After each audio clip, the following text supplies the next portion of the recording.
Good morning, कैसे हैं आप सब। आज जो है क्लास 10th का Bihar board chapter number 1 objective question, जो कि मोस्ट वीवीआई क्वेश्चन है। और ये जितने भी प्रश्न हैं ये हर साल या तो कई न कई साल में ये पूछा गया प्रश्न है। हालांकि बोलिए कि ये जो है बहुत इंपॉर्टेंट प्रश्न है। चैप्टर नंबर 1 से जितने भी रिलेटेड प्रश्न हैं, जो कि आज जो हम पार्ट नंबर 1 को देखेंगे, क्लास 10th का जो मैथमेटिक्स से जितने भी प्रश्न पूछे जाते हैं, मैथमेटिक्स चैप्टर नंबर 1 से जितने भी प्रश्न बनेंगे वो यहीं से कवर हो जाएगा आपका।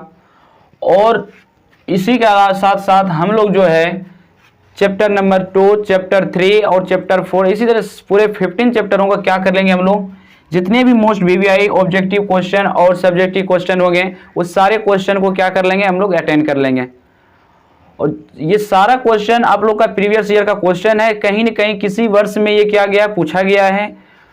और इसी टाइप का प्रश्न पूछा जाता है आपके एग्जाम में। ऑब्जेक्टिव किस टाइप का पूछा जाता है आप देख लीजिए, ऑब्जेक्टिव इस टाइप से पूछा जाता है। और इसे बनाने के लिए हम लोग जो है बहुत मेहनत कर रहे हैं, और आप लोग भी मेहनत कीजिए, और मेहनत ऐसा कीजिए ताकि आप लोग का उस मेहनत का फल मिल सके। तो हम लोग क्या करते हैं, अब जितने भी इस चैप्टर में, यानी बोले तो चैप्टर नंबर 1 में वास्तविक संख्या जो रियल नंबर होते हैं, इसमें से जितने भी प्रश्न बनने वाले होंगे, प्रीवियस ईयर के जितने भी क्वेश्चन होंगे उस सारे हम लोग यहाँ पर बता देंगे। और आज जो है कुछ प्रश्न लेके आए हैं जो कि 70 प्रश्न हो गए आपके। और अगले जो वीडियो आएगा पार्ट 2 जो आएगा उसमें भी 70 से आगे आएगा, तो उसको भी देख लेना है आप लोग को। तो हम लोग क्या करते हैं, अब क्लास को स्टार्ट करते हैं। सबसे पहले नंबर तो आपको एक बात कहना चाहते हैं कि जब भी आप क्लास को देखिए, जब भी ये वीडियो देखें, तो सबसे पहले आप एक कलम और कॉपी लेके जरूर बैठे, और जितने भी चीज हम यहाँ बताएं, जितने भी सवाल को यहाँ पर करें, उस सारे सवाल को आप अपने कॉपी पे नोट करें। इससे क्या होगा कि यदि आप बाद में कभी भूल जाते हैं तो क्या होता है कि आपके पास अगर नोट्स बना रहेगा तो आप आराम से उसको देखकर फिर से उस चीज को आप याद कर सकते हैं। तो यदि आप लोग इस चैप्टर को पढ़े हैं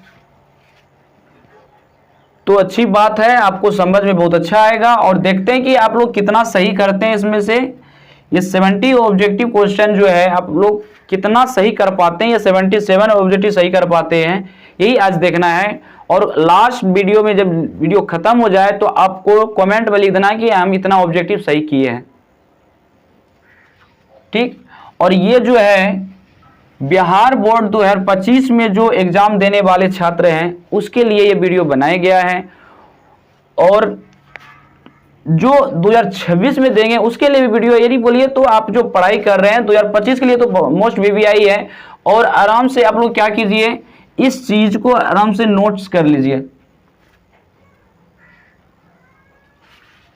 आपको इस वीडियो में जितने भी इस चैप्टर से जितने भी प्रश्न मिलेंगे सभी प्रश्न कवर कर देंगे। और इसके अलावा हम खुद सोच रहे हैं कि हम जो सोच रहे हैं आप लोग के लिए, हम चाहते हैं कि आपको जब यहाँ वीडियो देखें, इसके अलावा आपको कहीं और किसी वीडियो को देखने की आवश्यकता ही नहीं पड़े। और एक बार यदि आप इसको देख लेते हैं तो हम आशा करेंगे कि आप दोहरा के इस वीडियो को देखने का चांस नहीं करेंगे, अगर आप पूरी तरह समझ जाएंगे तो। और जहां पर आपको समझ नहीं आ रहा है, जिस जगह आपको समझ नहीं आ रहा है, तो उस जगह पे क्या करना है, आपको वीडियो को रिफ्रेश करना है, पीछे से करके फिर से देखना है वीडियो को। और आप लोगों को पता है कि मैथमेटिक्स में जितने समझोगे उतना ही अच्छा है, जितना समझ में आएगा उतना ही अच्छा रहेगा। और इस सारी चीज को सीखना है, समझना है। यदि आप लोग इस चैप्टर को कर चुके हैं, पढ़ चुके हैं, तो इस चैप्टर को हम लोग क्या करते हैं, ऑब्जेक्टिव है, इस ऑब्जेक्टिव को हम लोग क्या करेंगे, हैंडल करेंगे, ठीक है। तो अब हम लोग स्टार्ट करते हैं। सबसे पहला क्वेश्चन जो आप लोग को दिया गया है, किसी धनात्मक पूर्णांक a तथा b के लिए a, b का महत्तम समावर्तक a, b का लघुत्तम समावर्तक निम्न किसके बराबर होता है। तो आप लोग पहला चैप्टर में पढ़े होंगे, इस चीज में आप लोग इस चैप्टर में पढ़े होंगे कि दोनों संख्याओं का जो गुणनफल होता है दोनों संख्याओं का जो गुणनफल होता है वो क्या होता है, जो संख्याओं का गुणनफल होता है वो गुणनफल किसके बराबर होता है, दोनों संख्याओं जो गुणनफल होता है वो होता है आपका लघुत्तम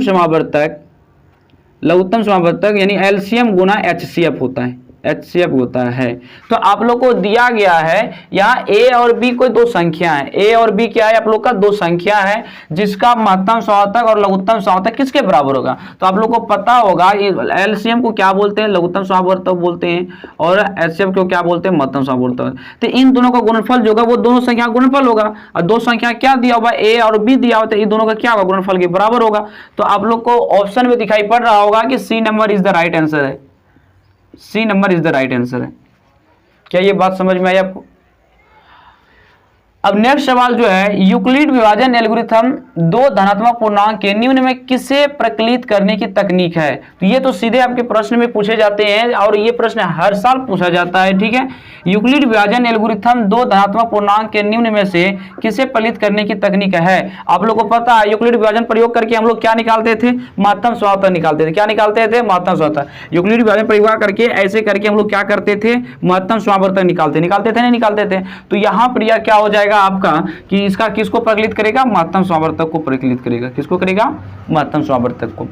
दूसरी बात है, जो तीसरा प्रश्न है वो क्या है, निम्नलिखित में कौन परिमेय संख्या है। आप देखो परिमेय संख्या और अपरिमेय संख्या से बहुत सारा प्रश्न पूछा जाता है। परिमेय संख्या और अपरिमेय संख्या से क्या होता है, बहुत सारा प्रश्न पूछा जाता है।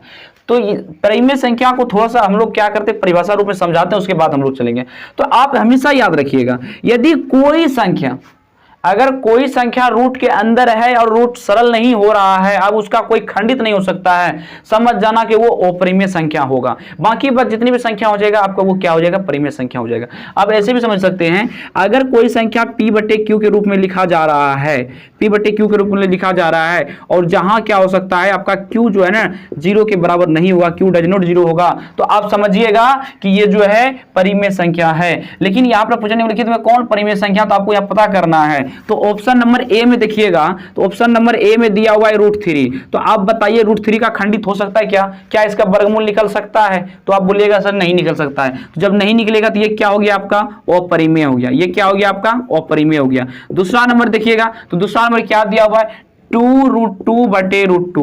आप बोलिएगा क्या ये परिमेय है या, तो आपको थोड़ा सा तो कॉमन साइंस लगाना पड़ेगा, थोड़ा सा कॉमन लगाना पड़ेगा, थोड़ा सा मल्टीप्लिकेशन करना पड़ेगा। देखो √2 से √2 कट गया, बचा क्या, 2 बच गया। 2 आप बोलिएगा परिमेय संख्या है, 2 क्या है आपका परिमेय संख्या है। और देख लीजिए 4 + √5, 4 प्लस जो है √5, आप बोलिएगा 4 + √5। आप देखिएगा 4 तो क्या है आपका परिमेय है, 4 क्या है आपका परिमेय है, और √5 क्या है आपका अपरिमेय है। आप जब चैप्टर को पढ़ेंगे तो उस चैप्टर में नोट रूप में पढ़ाया गया होगा कि आप जो है जानते हैं कि किसी परिमेय संख्या में यदि अपरिमेय संख्या को जोड़ा जाता है, घटाया जाता है, या गुणा किया जाता है, या भाग किया जाता है, तो उसका जो संख्या होता है वो अपरिमेय ही रह जाता है। तो यहाँ पर देखिए परिमेय संख्या को अपरिमेय संख्या के साथ जोड़ा है, तो इसका मतलब है कि ये दोनों संख्या कैसी संख्या बनेगी, तो अपरिमेय संख्या ही बनेगी। कैसी संख्या बनेगी, अपरिमेय संख्या बनेगी। कैसी बनेगी, अपरिमेय संख्या। अब देखिएगा यहाँ पर यह दूसरी चौथी बात यहाँ पर देखिए क्या है, चौथी जो प्रश्न है वो क्या है, ध्यान समझिएगा। जो 4 क्लास यानी 4 प्रश्न है वो क्या है, देखिएगा 4 नंबर प्रश्न, 4 नंबर प्रश्न पाई 1 है। पाई देखिए एक ना एक साल छोड़ के पूछा ही जाता है, और हर साल कहीं ना कहीं हम लोग को पाई मिल जाता है। अगर पाई नहीं मिलता है तो इसका मान मिल जाता है 22/7 यानी 22/7 जो मिल जाता है, 22/7 जो मिलता है वो इसका मान होता है, जो कि वहां पर दे दिया जाता है। ठीक है, तो पाई आपके लिए भी बहुत इंपॉर्टेंट प्रश्न है। यहाँ जितने भी प्रश्न है सभी इंपॉर्टेंट प्रश्न है, और इसको जो है ना हम बहुत सारी किताब को रिव्यू करके खोज के बोलिए तो हम पूरे जो 2009 से जितने भी प्रश्न पूछे गए हैं इस चैप्टर से, सारे प्रश्न को हम लोग क्या कर रहे हैं, हैंडल कर दिया यहाँ पर, और यही से प्रश्न पूछे जाते हैं और इसी टाइप से प्रश्न पूछे जाते हैं। ठीक है, तो आप जानिएगा पाई 1 है क्या। तो जब आप परिमेय अपरिमेय पढ़ रहे होंगे, तो परिमेय अपरिमेय की जब परिभाषा आप लिख रहे होंगे तो वहां पर यह आपको नोट में बताया जाएगा कि पाई 1 अपरिमेय संख्या होता है। और यदि आपको यही पाई का मान दिया है 22/7, अगर ये संख्या रूप में दिया हुआ है तब आप इसको मारिएगा परिमेय संख्या, तब आप क्या मारिएगा इसको, परिमेय संख्या। और यदि आपका मान ये पाई में कन्वर्ट है तो इसको मारिएगा अपरिमेय संख्या। अब ऐसा गलती मत कीजिएगा, पाई का मान 22/7 है तो ये भी अपरिमेय संख्या, तो ऐसा नहीं होगा, ये परिमेय हो जाएगा और ये आपका क्या हो जाएगा, अपरिमेय हो जाएगा। ये आपका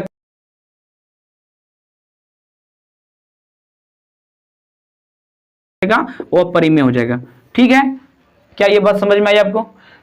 अब जो 5वां नंबर का प्रश्न है वो रूट है 1। आप ध्यान से समझिए, रूट है 1 यानी रूट 2 जो है वो क्या है, रूट 2। तो आप बता दें रूट 2 का क्या वर्गमूल निकलेगा, क्या रूट 2 का वर्गमूल निकलेगा, क्या बताइएगा? फिर रूट 2 का हम लोग क्या वर्गमूल निकाल सकते हैं कि रूट को हटा सकते हैं? नहीं हटा सकते हैं। तो ये आपका क्या हो जाएगा, ये आपका अपरिमेय संख्या हो जाएगा, ये आपका अपरिमेय संख्या। और आप वो को बताते हैं जब रूट 2 को हटाओगे तो ये दशमलव में कुछ ऐसे चल जाएगा, ऐसे रूट दशमलव में ऐसे चल जाएगा। तो ठीक है, वो भी तुम्हारा क्या हो जाएगा, अपरिमेय संख्या हो जाएगा। तो देखिए उसके बाद दो परिमेय संख्या के बीच अधिकतम कितनी संख्या हो सकती है, यानी कितनी संख्या हो सकती है? तो आप देखिए याद रखिएगा, दो परिमेय संख्या के बीच अधिकतम कितनी संख्या हो सकती है। तो आपको ये प्रश्न बहुत इंपॉर्टेंट, आपके लिए बहुत इंपॉर्टेंट प्रश्न है ये। ठीक है, तो दो ही परिमेय संख्या लेते हैं। मान जाइए कि आपका एक परिमेय संख्या 1 लेते हैं और एक परिमेय संख्या 2, दोनों तो एक परिमेय यानी एक परिमेय संख्या है।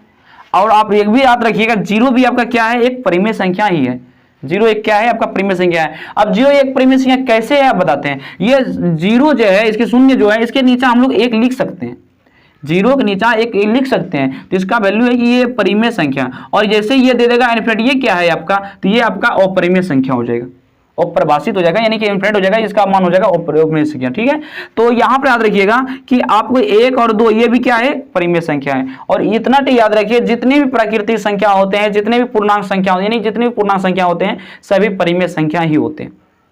जितने भी इंटीजर नंबर्स होते हैं सभी पूर्णांक संख्या ही होते हैं। तो देखिए 1 है और 1 2 है, तो इसके बीच हम लोग कितने संख्या निकाल सकते हैं। देखिए 1 लाइन 1.2 निकाल सकते हैं, 1.3 निकाल सकते हैं, 1.5 निकाल सकते हैं, फिर 1.31 लिख सकते हैं, 1.22 लिख सकते हैं। ऐसे तरीके बहुत सारे संख्या निकाल सकते हैं। इससे ये पता चलता है कि दो परिमेय संख्या के बीच अधिकतम कितनी संख्या हो सकती है। तो दो परिमेय संख्या के बीच अधिकतम अनंत परिमेय संख्या हो सकती है। कितनी हो सकती है, अनंत हो सकते हैं।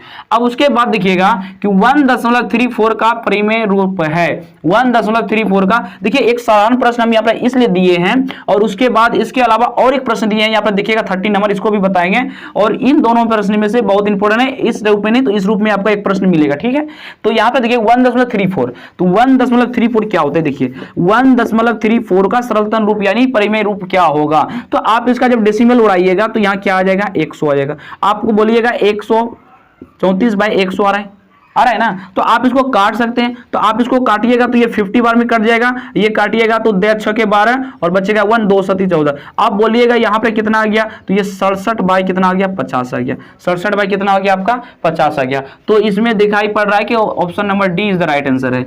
उसके बाद देखिएगा सभी वास्तविक संख्या होते हैं। सभी वास्तविक संख्या क्या होते हैं, आप ध्यान समझिएगा, सभी वास्तविक संख्या क्या होते हैं। वास्तविक संख्या समझ रहे हैं ना, वास्तविक संख्या मतलब रियल नंबर। वास्तविक संख्या में आपका क्या आएगा, परिमेय भी आएगा और परिमेय भी आएगा। आप लोग जब वास्तविक संख्या पढ़ रहे होंगे तो वहां पे पढ़ाया जाएगा ये दो भी वास्तविक संख्या है और दो भी क्या है, वास्तविक संख्या। परिमेय और अपरिमेय दोनों आता है। तो वास्तविक संख्या में परिमेय और अपरिमेय दोनों आएगा। लेकिन यहाँ पे पूर्णांक, पूर्णांक क्या है आपको बता दिए हैं, पूर्णांक माइनस लेके यहाँ से प्लस तक जाएगा, ये पूर्णांक होता है। उसके बाद अब ये भी याद रखिएगा, क्या इसमें से कोई आ सकता है, क्या सभी वास्तविक संख्या क्या हो सकती है। तो आप बोलिएगा इनमें से कोई नहीं होगा, इनमें से कोई नहीं होगा।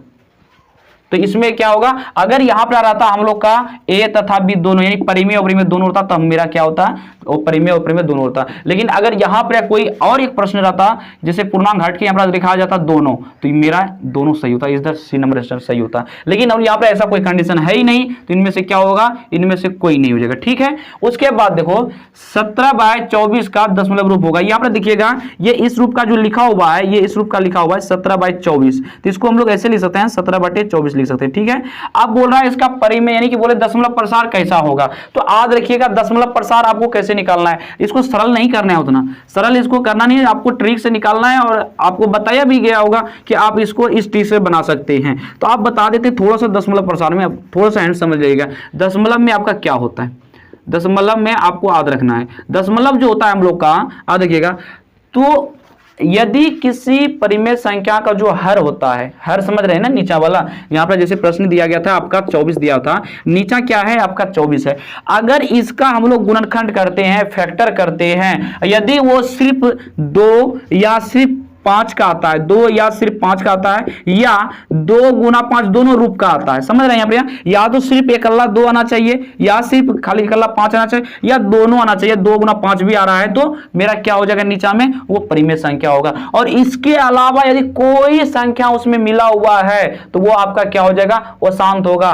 क्या हो जाएगा, वो शांत हो जाएगा। तो हम लोग 24 का गुणनखंड जब करेंगे तो आप लोग जानिएगा, यहाँ 24 का गुणनखंड कीजिएगा तो ये 2 12 हो जाएगा, 2 6 हो जाएगा और 2 3 हो जाएगा। तो आप बोलिएगा यहाँ पर या 2 का क्यों और 3 आया है। और एक बात याद रखिएगा हमेशा, घात इस पे कितनी भी हो, घात कितने भी, उससे कोई लेना नहीं है। लेकिन यहाँ पे देखिएगा कि यहाँ पर सिर्फ 2 आना चाहिए, या तो 2 और 5 आना चाहिए, या सिर्फ 5 आना चाहिए। तो यहाँ पर 2 तो आ रहा है, लेकिन इसके अलावा यहाँ पर 3 कोई संख्या आ रहा है, तो ये आपका कैसा परिमेय, यानी कैसा हो जाएगा ये परिमेय, वो शांत हो जाएगा। कैसा हो जाएगा ये, वो शांत हो जाएगा। यदि यही चीज रहता, 3 नहीं रहता यहाँ पर, या सिर्फ 2 रहता तो मेरा शांत आता, या यहाँ 5 रहता तो मेरा शांत आता।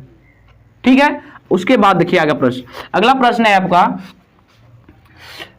यह अगला प्रश्न है आपका 3 + 2√5 एक संख्या है। 3 + 2√5 एक परिमेय, यानी कैसा संख्या ये पता लगाना है। तो आपको बता दें ये 2 क्या है आपका, परिमेय है।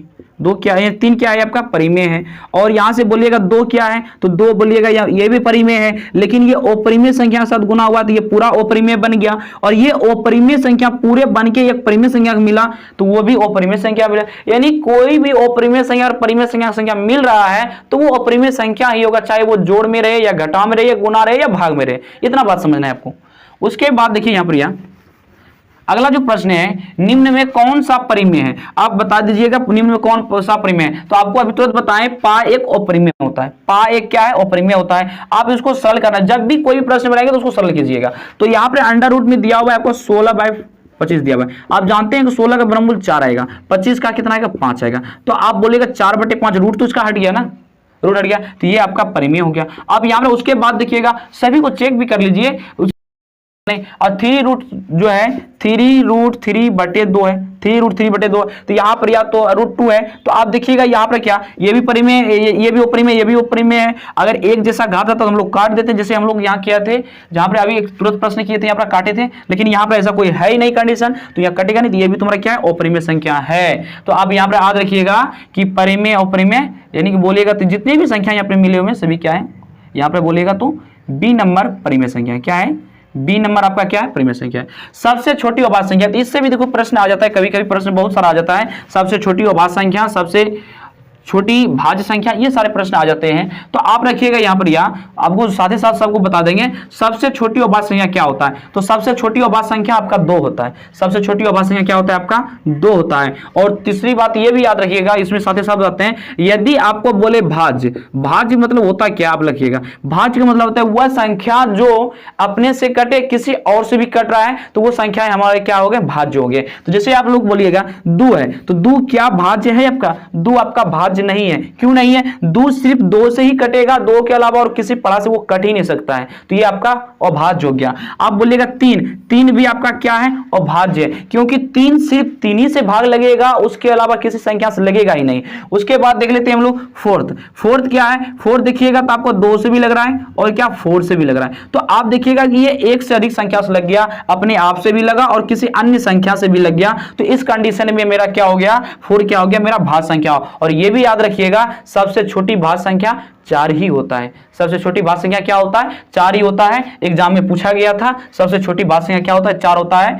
तो उसके बाद देखो अगला प्रश्न है हम लोग का 0.23। ये देखिए बहुत इंपॉर्टेंट प्रश्न है ये वाला। ये प्रश्न भी बहुत लोग फंस जाते हैं। ये डायरेक्ट करते क्या है, जैसे यहाँ पर लिखा हुआ है 0.2 इस पे दिया हुआ है, डैश दिया हुआ है, या इसको बार्क बोल दे सकते हैं हम लोग। तो देखिएगा यहाँ पर कुछ लोग करता क्या है, इस पे देखता है कि ये दशमलव है, दशमलव उड़ा देते हैं, नीचे 100 लगा देते हैं, ऐसे करके 23/100 लिख देते हैं, 23/ कितना लिख देते हैं, 100 लिखते हैं। लेकिन जो कि ये बिल्कुल गलत है। ये क्या है, बिल्कुल गलत है। ये सही कब है, तो आप देखिएगा सही कब होता है ये आपका जो है, आप देखिएगा यदि किसी संख्या पे डैश है, ये किसी संख्या पे डैश है, तो आपको क्या करना है, तो सबसे पहले नंबर इसका डेसिमल उड़ा देना है। क्या उड़ा देना है, डेसिमल उड़ा देना है। तो आप डेसिमल उड़ाइए तो ये हो जाएगा 0.2 ऐसे उड़ा देना है। उसके बाद क्या करना है, कुछ नहीं, इसमें जो है ना इसका तो 100 तो आता ही, 100 तो आता है, उससे एक कम कर देना, यानी 23 बटे क्या कर देना, यहाँ कितना आ जाएगा 99, 23 बटे कितना हो जाएगा 99। तो आपको इतना करना नहीं, आपको ध्यान से रखना है कि जैसे यहाँ पर बाग दिया हुआ है इसमें क्या कर दें, एक माइनस कर देंगे, बाग जैसे है कि उसमें एक माइनस कर दें, आपका आंसर आ जाएगा। ठीक है, उसी तरह आप बताइएगा अगर यहाँ पर दिया हुआ है 0.2 पे बार्क, तो इसका मान कितना आएगा, 0.2 पे बार्क इसका मान कितना आएगा, तो बोलिएगा इसका मान आएगा 2/9, कितना आएगा 2/9 आएगा। बस ये बाग रहेगा ना, जैसे अभी जैसे बाग नहीं रहता तो इसका क्या होता, 2/10 होता, 2/10 होता, या तो हम लोग 1/5 लिखते हैं इसको, तो यहाँ पे 10 क्या करना है, बस ऐसे जैसे बाग आएगा 1 घटा देंगे या 9 होगा।